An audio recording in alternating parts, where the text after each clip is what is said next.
절세가인이란 말을 들어보셨을 것입니다. 절세, 세상을 끊는다는 뜻입니다. 가인, 아름다울 가입니다. 아름다운 사람을 일컫는 말이 가인입니다. 그래서 절세가인, 세상을 끊을 만큼 아름다운 사람, 세상에 견줄 사람이 없는 미인을 일컫는 말입니다. 경국지색이란 말도 들어보셨을 것입니다. 경국은 나라가 기운다는 뜻입니다.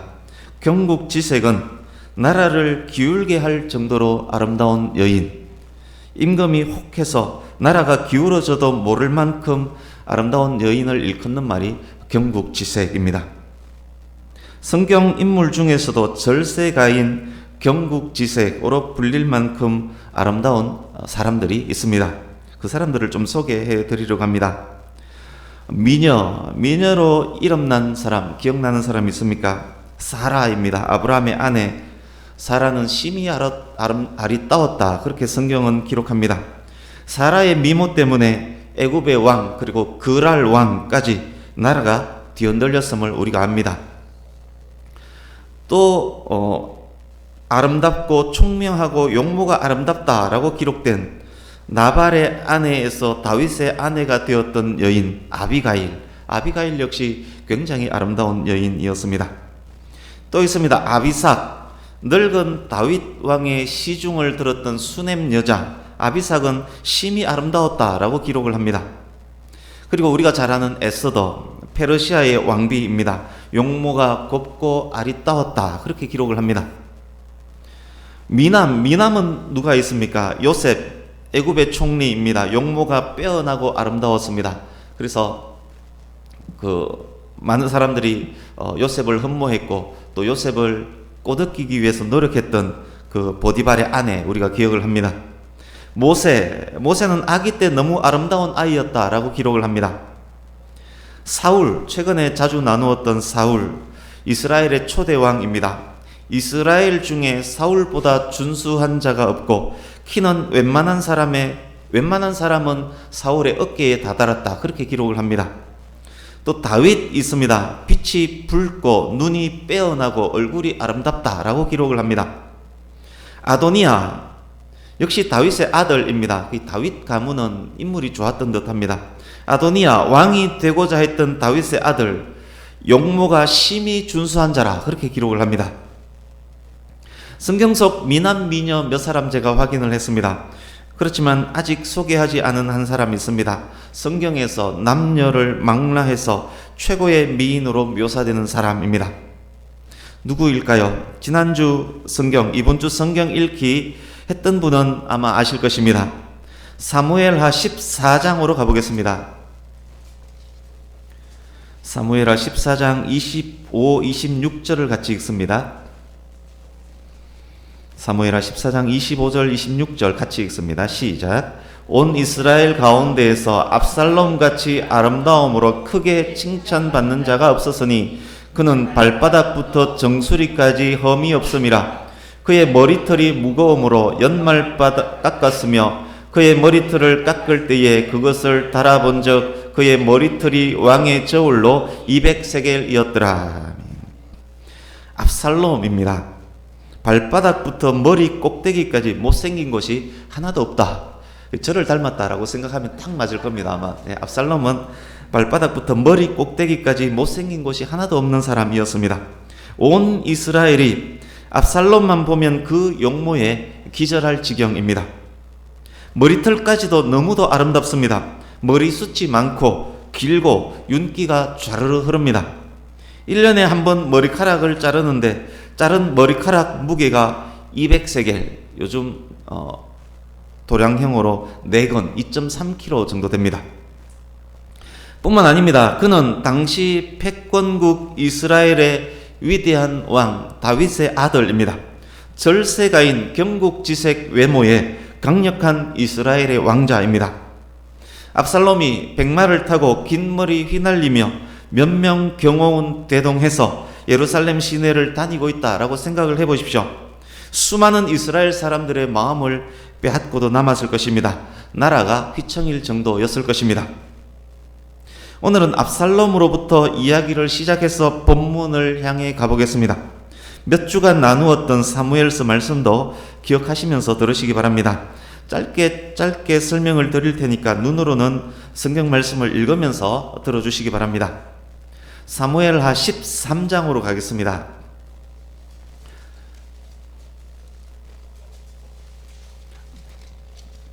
지난주 본문은 11장이었고 12장은 살짝 건너뛰고 13장부터 갑니다. 다윗의 첫째 아들은 암논입니다. 13장 1절 현재 암논이 왕위 서열 1위 황태자입니다. 암논 주변에 심히 간교했던 시므아가 있었는데 암논과 친구이면서 둘은 이종사촌간입니다. 압살롬은 다윗의 셋째 아들입니다. 암논과 압살롬은 이복 형제입니다. 둘째가 누구인지는 성경에 기록되어 있지 않습니다. 아마 둘째는 어렸을 때 사망한 듯합니다. 압살롬에게 다말이라는 아름다운 친여동생이 있었습니다. 그러니까 암논과 다말은 이복 남매입니다. 암논이 다말을 짝사랑합니다. 어느 날 암논이 못된 시므아의 계획을 따라서 다말을 강간하고 무참히 버려버립니다. 이 소식을 들은 다윗이 그렇지만 적절한 징벌을 하지 않습니다. 자식 교육에 관한 한 우유부단했던 다윗입니다. 엘리, 사무엘처럼 다윗도 자녀 교육에 실패하고 있습니다. 이복 오빠에게 강간당하고 버림받은 다말은 오빠 압살롬의 집에서 처량하게 지냅니다. 사랑하는 여동생을 바라보는 오빠 압살롬의 마음을 한번 생각해 보십시오. 지금 당장에는 권력이 있는 황태자 이복형 암논에게 아무 말 하지 못하고 조용히 있지만 마음속으로는 복수의 칼을 시퍼렇게 갈고 있는 그런 상황입니다. 그렇게 만 2년이 지났습니다. 다른 사람들은 다말 사건을 잊을 만한 어느 때 압살롬이 아버지 다윗의 명령을 이용해서 거짓말과 폭력으로 암논을 살해합니다. 그 옛날 여동생 디나가 강간당했을 때 한 마을을 몰살시켰던 디나의 친오빠들을 생각나게 하는 그런 장면입니다. 암논이 죽었으니 이제 압살롬이 황태자가 되었습니다. 그렇게 이복 형을 살해한 압살롬이 외갓집으로 도망해버립니다. 우리가 이 말씀을 읽을 때 한편 압살롬을 동정할 수는 있습니다. 그러나 시간이 지나고 보니 압살롬도 암논과 크게 다를 것 없습니다. 그렇게 피를 흘렸습니다. 여기서도 다윗의 처세가 문제가 됩니다. 역시 우유부단하게 처리합니다. 이복 동생을 강간한 암논을 징계하지 않았듯이 이복 형을 죽인 압살롬도 징계하지 않습니다. 오히려 이제는 장자가 된 압살롬을 향하여 마음만 간절할 뿐입니다. 그러니까 지금까지 최근에 몇 주간 나누었던 엘리도 사무엘도 다윗도 자기 자식에게는 왜 이렇게 약한지 모르겠습니다. 공의가 없는 사랑은 사랑이 아닌데 잘못을 징계하지 않고 사랑으로만 양육한 아이, 이후 이들에게 얼마나 더 큰 문제가 발생하는지 우리는 보게 될 것입니다. 혹 이것이 우리의 자녀 교육을 하고 있는 우리의 행태가 아닌지도 살펴야만 할 것입니다. 이제 14장입니다. 압살롬을 향해 간절한 다윗의 마음을 읽은 대감 요압이 과거에 최고의 장군이었고 이제는 나이가 들어서 옛날 우리 사극 보면 힘있는 정성, 요압이 가장 힘있는 정성이라고 할 수 있습니다. 대감 요압이 중재에 났습니다. 그럴 수밖에 없었던 것이 압살롬이 이제 장남이 되었고 이제 후계 구도도 생각해야 되기 때문에 나설 수밖에 없습니다. 요압의 중재로 압살롬이 예루살렘으로 돌아오지만 다윗은 아들의 얼굴을 보지 않습니다. 여기서도 다윗의 우유부단함이 드러납니다. 이때라도 벌할 것 벌하고 용서할 것 용서해서 마음을 풀었다면 아마 더 이상 악하게 진행되지는 않았을 것입니다. 그렇게 다윗과 압살롬 부자는 냉랭하게 또 2년을 보냅니다. 요압이 또 중재에 나서고 14장 33절 보십시오. 결국 다윗과 압살롬이 화해합니다. 이제 15장입니다. 아들 압살롬을 향한 다윗의 마음은 공의는 결여되어 있지만 어쨌든 사랑입니다. 그러나 압살롬은 그렇지 않았습니다. 압살롬의 아버지와의 화해는 진실한 화해가 아니었습니다. 반역의 싹이 났고 그 싹이 자라나기 시작합니다. 15장에 기록된 압살롬의 능력 엄청납니다. 천부적으로 다재다능합니다. 인격만 갖췄다면 압살롬은 탁월한 왕이 될 그런 제목입니다. 경국지색 외모에 말재주도 기가 막힙니다. 만나는 사람마다 안고 뽀뽀하며 살갑게 대해줍니다. 민원도 멋지게 해결을 해줍니다. 15장 6절 보십시오. 압살롬이 이스라엘 백성들의 마음을 훔칩니다. 그렇게 또 4년이 흘렀습니다. 예루살렘으로 돌아온 후 총 6년 동안 체계적으로 확실히 반란을 준비합니다. 반역의 싹이 자라서 열매를 맺을 때가 되었습니다. 어느 날 압살롬이 다윗에게 가서 헤브론에 좀 다녀오겠다 그렇게 허락을 얻은 후 거기서 왕으로 취임을 합니다. 전국에서 압살롬이 만들어 놓은 조직들이 일제히 일어나서 15장 10절 보시면 일제히 일어나서 압살롬 왕 만세를 부릅니다. 당대 최고의 전략가 아히도벨이 다윗에게서 돌아서서 압살롬을 지지합니다. 아히도벨은 기억날 것입니다. 지난주 바세바의 할아버지였을 것이라고 설명드렸던 사람입니다. 어쩌면 바세바가 다윗의 아내가 되면서부터 발탁되었을 수도 있습니다. 어쩌면 다윗과 바세바, 우리아의 관계를 눈치챈 후 압살롬 편에 섰을 수도 있습니다. 어쨌든 이 아히도벨이 다윗의 전략가 아히도벨이 이제 아들 압살롬을 지지합니다. 정규군의 지휘권도 이미 압살롬 손에 다 들어갔습니다. 15장 14절 보십시오. 이 상황에서 다윗이 할 수 있는 것 뭐가 있었겠습니까? 빨리 도망하는 것 외에는 대안이 없습니다. 다윗은 겨우 600여 명의 용병, 사병의 경호를 받으며 급히 예루살렘을 떠납니다. 15장 30절 보십시오. 예루살렘을 떠나 감람산 언덕을 올라갈 때 머리를 가리고 맨발로 울면서 올라갑니다. 왕이 머리를 풀어젖히고 쩔뚝 맨발로 울면서 언덕을 올라가고 있습니다. 그때 최고 전략가 아히도벨마저 압살롬 편이 되었다는 보고를 받습니다. 그 무엇보다도 충격적 소식입니다. 그래서 다윗이 기도합니다. 하나님, 아히도벨의 모략을 어리석게 하소서. 기도의 응답인지 아히도벨과 쌍벽을 이루는 전략가 후세가 다윗에게로 와서 강력한 지지를 표명합니다. 모두가 압살롬에게로 돌아섰다라고 생각을 했는데 후세와 그리고 제사장 사독과 그의 아들들이 여전히 다윗에게 충성하고 있습니다. 다윗은 후세를 첩자로 압살롬에게로 보내고 제사장 사독과 그의 아들들을 연락책으로 남겨두고 감람산을 넘습니다. 이제 16장입니다. 급히 도망할 수밖에 없었던 다윗이었지만 가드 사람 이때 사독과 그의 아들 그리고 후세가 여전히 충신으로 남아있음을 보았기 때문에 15장은 그래도 약간의 희망을 읽을 수 있는 그런 장이었습니다. 그러나 16장은 그랬던 다윗의 사기를 무참히 꺾어버리는 장입니다. 16장에는 다윗 사기 무참히 꺾어버리기 3종 세트가 있는 장입니다. 이때가 다윗 일생에 아마 가장 힘들고 아팠던 때일 것입니다. 다윗 사기 무참히 꺾어버리기 3종 세트 첫 번째 1절에서 4절 보십시오. 16장 1절에서 4절. 요나단의 아들 머비보셋이 압살롬을 지지한다는 소식입니다.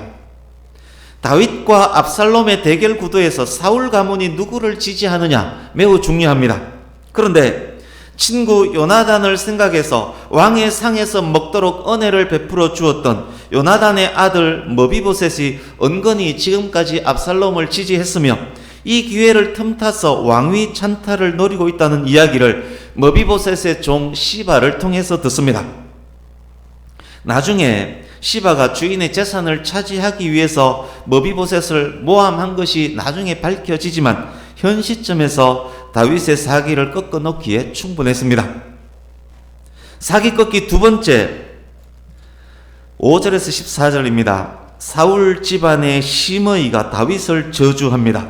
심의 이야기는 오늘 본문이기 때문에 조금 후에 더 자세히 설명을 할 것입니다. 세 번째, 15절에서 23절 보십시오. 압살롬이 예루살렘과 왕궁에 무혈 입성합니다. 20절 이하를 보십시오. 아히도벨이 압살롬에게 아버지의 후궁들을 백주 대낮에 강간하도록 사주합니다. 아히도벨 이 계략의 의도가 무엇일까요? 많은 사람들이 압살롬을 지지하는 많은 사람들이 어쩌면 이렇게 생각했을 것입니다. 그래도 압살롬과 다윗은 부자 관계인데 훗날 다윗과 압살롬이 화해할 가능성 얼마든지 있는데 나중에 화해한다면 지금 내가 압살롬 지지하는 것이 큰 화가 되지 않을까, 그런 생각을 하면서 압살롬 지지를 머뭇머뭇했던 사람이 있었을 수 있습니다. 어쩌면 많았을 것입니다. 그렇게 고민하는 사람들을 위해서 아버지의 후궁들과 백주 대낮에 그렇게 강간하도록 아히도벨이 계략을 꾸민 것입니다. 부자 관계를 완전히 끊어 놓음으로써 그들이 걱정 없이 압살롬을 지지하도록 그렇게 만든 것입니다. 23절 보십시오. 아히도벨이 얼마나 뛰어난 전략가였었던지 그의 계략은 끝마다 신의 한 수였습니다. 이 일이 얼마나 다윗의 사기를 꺾었겠습니까? 그렇지만 그나마 다행인 것도 있습니다. 16절에서 19절 보십시오. 후세를 위장 간첩으로 침투시키는 작전이 압살롬에게 통했습니다. 후세의 활약으로 전세 반전의 기회는 이제 찾아올 것입니다. 이제 오늘 본문 5절에서 14절입니다. 다윗 사기 무참히 꺾어놓기 3종 세트 중에 두 번째입니다. 오늘 집중하고자 하는 말씀입니다.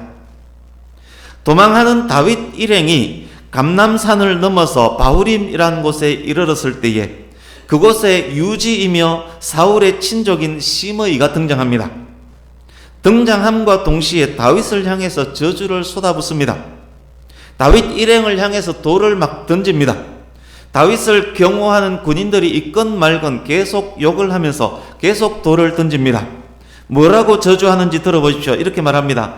꺼져라, 이 피비린내 나는 살인자야, 이 불안당 같은 놈아, 이 악마 같은 놈아. 여기 사악한 자여로 번역된 원어는 벨리야할, 악마와 관련이 있습니다. 이 악마 같은 놈아, 꺼져라 꺼져라.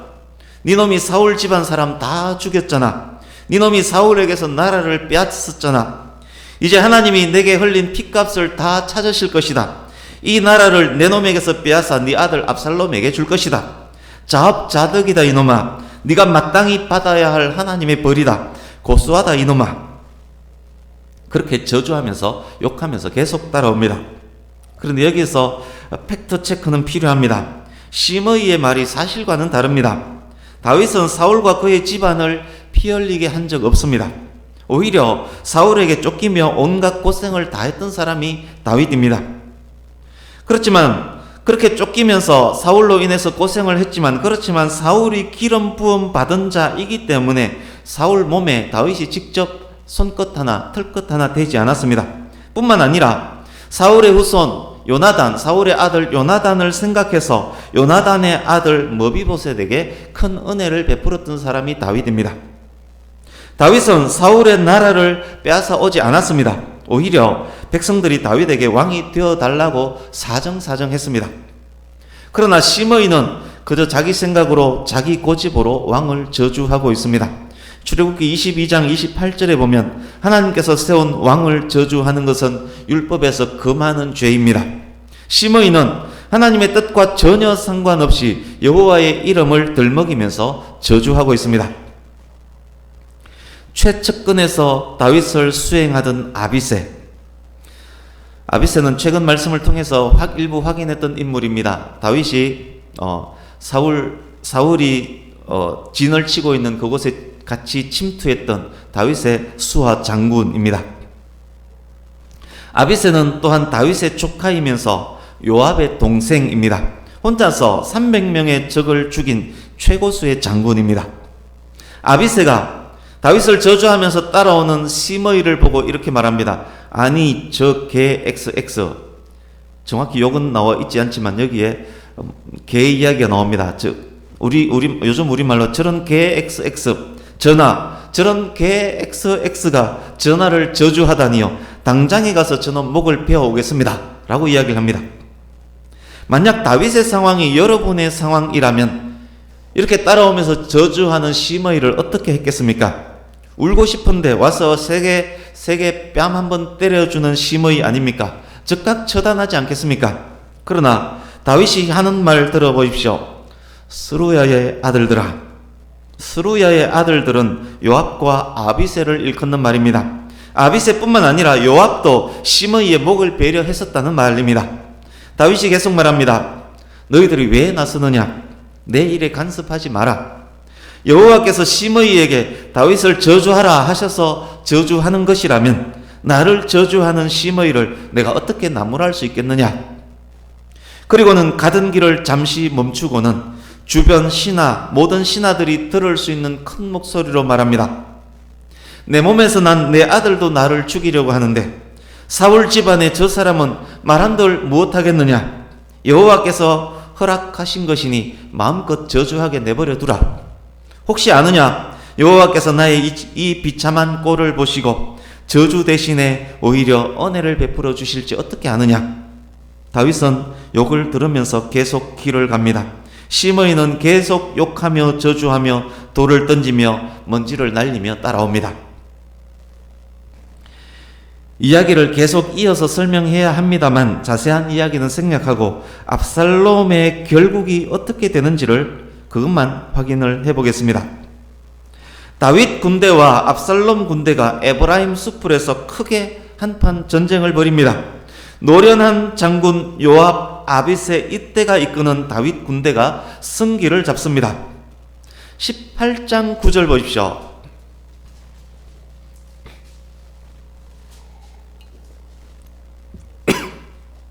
반란군의 대장 압살롬이 노새를 타고 달리다가 그의 긴 머리카락이 큰 상수리 나무에 걸립니다. 노새는 계속 달려가 버렸고 압살롬은 나무에 대롱대롱 매달려 있습니다. 평소 자랑스러워했던 그 뿔이 수풀에 걸려서 결국 사자밥이 되고 말았던 이솝 이야기의 사슴, 그 사슴이 생각나는 그런 장면입니다. 이 일로 압살롬은 죽임을 당하고 대장을 잃은 압살롬 군대는 패합니다. 18장 17, 18절 보십시오. 압살롬이 살았을 때 자기를 위한 비석을 미리 세워뒀습니다. 압살롬의 교만을 보여주는 장면입니다. 그러나 압살롬은 자랑스러웠던 머리카락으로 말미암아 죽음을 맞이하고 미리 만들어둔 비석 대신 큰 돌무더기가 진짜 그의 비석이 되고 맙니다. 18장 33절 보십시오. 아들 압살롬이 죽었다는 소식을 들은 다윗의 모습입니다. 압살롬은 아버지를 죽이려고 한 반란군의 수괴입니다. 왕권에 도전하는 반역자는 부모 자식 관계없이 죽임을 당하는 것이 고금의 역사입니다. 성경에도 왕권에 도전하거나 왕권에 위험이 되는 형제나 자식과 손자를 죽이는 사례가 있습니다. 솔로몬이 형 아도니아를 죽였습니다. 그리고 아달랴 이야기를 알 겁니다. 자기가 왕이 되려고 손자까지 다 죽여버리고 여왕이 되었던 그런 악한 여자가 있었습니다. 뿐만 아닙니다. 지금 다윗의 경우 비록 아버지로서는 압살롬의 죽음이 슬플지라도 나라와 백성의 사기를 위해서는 슬픔을 과하게 표현해서는 안 되었습니다. 이것은 아들의 죽음 이전에 반란군과의 전쟁에서 승리이기 때문입니다. 그러나 다윗은 이 일로 너무너무 슬퍼합니다. 슬픔이 커서 자제할 수가 없습니다. 마음이 아파서, 심이 아파서 통곡을 합니다. 다윗의 통곡 소리를 들어보십시오. 내 아들 압살롬아, 내 아들 압살롬아, 차라리 내가 너를 대신하여 죽었더라면 압살롬아, 내 아들아. 이 장면을 읽노라면 아마 아들을 크게 생각하는 아버지 입장에서 이 장면을 읽는다면 아마 더 찡하게 다가올 것입니다. 만약 압살롬이 반역에 성공했더라면 다윗이 죽어야 했을 것입니다. 다윗이 정말 그것을 원했다는 말입니까? 다윗이 왜 이토록 슬퍼합니까? 이 물음에 대한 대답을 지금까지 말씀드린 내용들, 특히 심의의 저주와 관련된 오늘 본문을 통해서 확인하고 말씀을 마무리하려고 합니다. 사무엘하 7장으로 가겠습니다. 몇 주 전에도 짧게 설명드렸습니다만 사무엘하 7장 8절에서 16절은 하나님께서 다윗에게 하신 약속, 그 유명한 다윗 언약입니다. 다윗 언약의 핵심은 16절입니다. 다윗의 집과 다윗의 나라가 하나님 앞에서 영원히 보존되고 다윗의 왕위가 영원히 견고하여져서 결국 다윗의 후손으로 영원한 왕 메시아가 올 것임에 대한 약속입니다. 그런데 14절 뒷부분 보십시오. 영원할 것이다, 너의 왕위가 영원할 것이다 라는 언약을 다윗과 체결했을지라도 만약 다윗이 하나님께 죄를 지으면 하나님께서 사람의 매로 다윗을 때리고 인생의 채찍으로 다윗을 때리겠다라고 말씀합니다. 이것 또한 하나님의 약속입니다. 15절 보십시오. 그러나 그런 매와 채찍으로 다윗을 때릴지라도 다윗에게서 하나님의 은총은 거두지 않겠다라고 하십니다. 다윗의 후손을 통해서 메시아가 올 것이기 때문입니다. 그러기에 비록 다윗의 범죄가 있을지라도 다윗의 왕위는 영원히 이어질 것입니다. 이제 11장 12장으로 갑니다. 지난주 말씀의 복습이기도 합니다. 11장 12장을 눈으로 보십시오. 승승장구한 다윗, 왕권이 공고해졌습니다. 팔레스타인 지역의 패권을 장악했습니다. 평안하다 평안하다 할 때입니다. 그런 그때에 다윗이 죄를 짓습니다. 부하 장군 우리아의 아내 밧세바와 간통합니다. 그 일로 밧세바는 임신합니다. 간통 사실을 숨기기 위해 우리아에게 휴가를 주지만 충신 우리아는 휴가를 아내와 보내지 않습니다. 결국 다윗은 우리아를 가장 위험한 전쟁터, 가장 위험한 위치에서 싸우다가 죽게 만듭니다. 12장 10절 11절 보십시오. 12장 10절 11절 범죄한 다윗에게 나단 선지자를 통해서 하나님께서 이렇게 말씀합니다. 네가 나를 업신여겼다. 무서운 말씀 아닙니까? 성도가 죄 짓는 것은 하나님을 업신여기는 것이라는 말씀입니다. 이어서 계속 말합니다. 칼이 내 집에서 영영 떠나지 않을 것이다. 내가 너와 내 집에 재앙을 내릴 것이다. 백주의 사람들이 네 아내와 동침할 것이다. 무슨 말씀입니까? 네가 범죄했기에 내가 너와 한 약속을 지키겠다는 말씀입니다. 다윗을 사람의 막대기 인생의 채찍으로 때리겠다는 말씀입니다. 그 말을 들은 다윗이 즉각 눈물로 회개했습니다. 만약 이 장면이 사울이었다면 어쩌면 사울은 쥐도새도 모르게 나단 선지자를 제거했을 수 있습니다. 그러나 다윗은 그렇지 않습니다. 다윗은 어쨌든 하나님의 사람, 하나님의 마음에 합한 사람 맞습니다. 다윗은 눈물 콧물로 회개합니다. 그 회개와 관련된 다윗의 시가 우리가 잘 아는 시편 51편입니다. 주의 성령을 내게서 거두지 마옵소서 라면서 울고불고 하는 장면이 시편 51편입니다. 하나님은 공의의 하나님이십니다. 다윗이 하나님의 특별한 총애를 받은 것은 확실하지만 다윗의 회개에 용서하시는 하나님은 확실하지만 그러나 다윗이라고 봐주지는 않습니다. 다윗에게 철저하게 죗값을 묻습니다. 암논, 시므아, 다말, 압살롬, 시바, 시므이, 아히도벨이 등장하는 일련의 사건들이 하나님께서 다윗을 징계하는 사람의 막대기 인생 채찍의 역할을 하고 있습니다. 악당들의 악함이, 반역자의 반역이, 변절자의 변절이 다른 누구가 아닌 다윗을 때리는 도구가 되고 있는 것입니다. 악당들이 예수님을 은 30에 판 가룟 유다와 같은 역할, 의인 욥을 괴롭혔던 사탄의 역할을 하고 있는 것입니다. 다시 본문으로 가서 16장 10절에서 12절을 보십시오. 시므이가 저주하면서 돌을 던질 때 다윗이 말했습니다. 그냥 저주하도록 내버려 두라. 혹시 아느냐? 하나님께서 나의 죄와 나의 원통함을 돌아보시고 이 상황을 오히려 선으로 만들어 주실지 어떻게 아느냐? 다윗이 이렇게 말할 수 있었던 이유가 무엇일까요? 그렇습니다. 다윗은 현재 상황이 자기 죄로 인하여 사람의 막대기, 인생의 채찍을 맞는 중임을 알았기 때문입니다. 어떻게 알았느냐?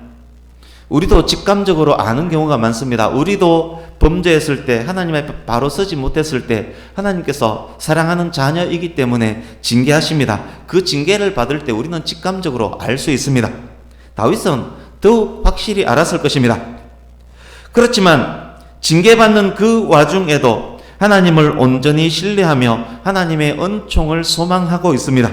다윗이 기꺼이 심의의 저주를 받아들이는 것, 그것은 그런 상황마저도 하나님의 뜻 안에 있음을 알고 하나님의 뜻에 기꺼이 순종하는 모습입니다. 다윗이 하나님의 공의, 하나님의 뜻, 하나님의 진리에 기꺼이 순종하고 있습니다. 압살롬의 죽음에 그토록 다윗이 슬퍼했던 이유도 같은 이유입니다. 자기가 하나님께 범죄하지 않았더라면 압살롬의 악함이 반역하여 자신을 죽음에 이르게까지 하지 않았을 것이기 때문입니다. 압살롬의 죽음의 큰 원인 중에 자기의 죄가 있다고 생각했기 때문입니다. 그러니 슬프고 아프지 않았을 수 있겠습니까? 그러나 이 모든 일에 다윗은 기꺼이 순종합니다. 다윗이 기꺼이 순종할 수 있었던 이유가 무엇이었습니까? 알렉산더 왕이 매우 총애했던 충성스러운 의사가 한 명 있었습니다. 워낙 총애했기 때문에 그 의사를 시기하던 몇 사람들이 그 의사를 모함해서 죽이려고 했습니다. 그 의사가 왕을 죽이기 위해서 왕의 컵에 독약을 넣을 것이다, 그런 편지를 알렉산더에게 보냅니다. 어느 날 왕이 모든 신하를 불러 모으고 잔치를 벌였습니다. 잔치 자리에 모함꾼들이 보낸 그 편지를 읽어줍니다. 그리고는 컵에 있는 물을 단숨에 마셔버렸다라고 합니다. 알렉산더가 이렇게 할 수 있었던 이유 무엇입니까? 그 의사를 전폭적으로 신뢰하기 때문입니다. 다윗의 하나님 신뢰는 이것 이상입니다. 부활을 신뢰하기에 독이 들어있을 수 있는 물을 마실 수 있었다면 전능하신 하나님을 신뢰할 때 얼마나 더 하나님의 말씀에 순종하며 하나님을 신뢰하겠습니까? 그러기에 다윗은 기꺼이 순종할 수 있었습니다. 그러기에 하나님의 은총을 소망할 수도 있었던 것입니다. 사랑하는 성도님 여러분, 죄는 사람을 눈멀게 하고 부패시키고 시각을 꼬이게 만들어서 특이한 결과에 이르게 합니다. 하나님께서 그토록 기뻐하시던 다윗이 범죄했을 때 그 이후 이어지는 엄청난 결과들을 보십시오. 죄는 이토록 무섭습니다. 신약의 성도들도 마찬가지입니다. 우리가 죄를 지으면 그것으로 인해서 구원의 은총이 없어지지는 않겠지만, 그러나 하나님의 징계는 있습니다. 자식을 징계하지 않는 아버지는 없기 때문입니다. 혹시 이 자리에 계신 성도님 중에 사람의 막대기, 인생의 채찍을 맞고 계시는 분 있습니까? 그렇다면 먼저 자신을 돌아보셔야 합니다. 지은 죄가 없었는지, 내가 철저히 회개는 했었는지, 그 죄에서 돌이켰는지를 살펴야 합니다. 중요한 것 또 있습니다.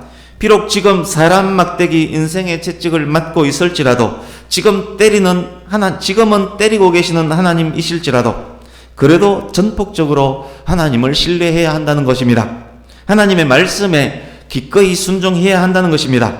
왜입니까? 모든 일은 결국 하나님의 뜻대로 이루어지기 때문입니다. 모든 일은 결국 하나님의 섭리 안에서 선을 이루기 때문입니다. 모든 일은 결국 하나님의 진리대로 되기 때문입니다.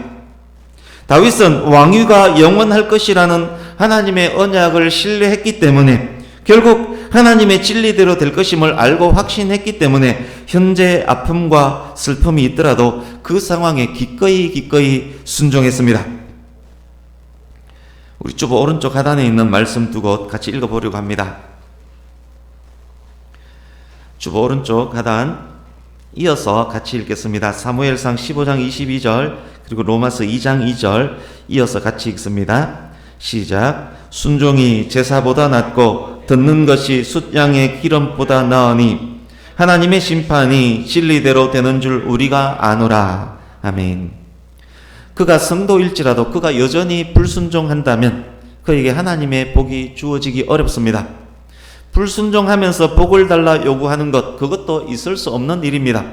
불순종하는 사람은 하나님의 복을 요구할 자격이 사실상 없습니다. 그가 성도이고 교회 출석 잘하고 헌금 아무리 많이 할지라도 그것이 복으로 연결되지 않을 것입니다. 순종이 형식적 예배보다 낫고 하나님의 말씀을 듣고 행하는 것이 수억 헌금 드리는 것보다 낫기 때문입니다. 결국 모든 것은 하나님의 뜻대로 하나님의 진리대로 됩니다. 그것을 알고 예배하는 자가 참된 예배자입니다. 결국 참된 예배자가 하나님의 뜻에 기꺼이 순종하는 사람입니다. 우리의 예배를 되돌아보시기 바랍니다. 정말 예배에 최선을 다하고 있는지, 예배에 최고의 가치를 두고 있는지, 신실한 예배자가 맞는지 우리는 늘 살펴야 할 것입니다. 말씀을 마칩니다. 어제 설이 지났습니다. âm 력으로 새해가 되었습니다.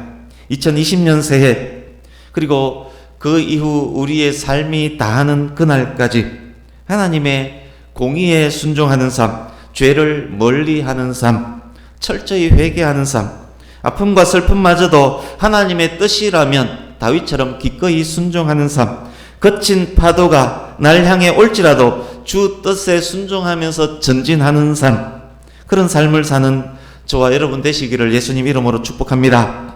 그런 삶을 살아갈 때 비록 지금은 사람의 인생의 채찍을 맞아 아프고 슬플지라도 결국 하나님께서는 이것마저 진리에 이르는 도구로 사용하실 것입니다. 기꺼이 행하는 순종을 통해서 우리 역시 다윗처럼 더 큰 하나님의 은총, 더 큰 하나님의 복을 받게 될 것입니다. 아멘. 기도하겠습니다.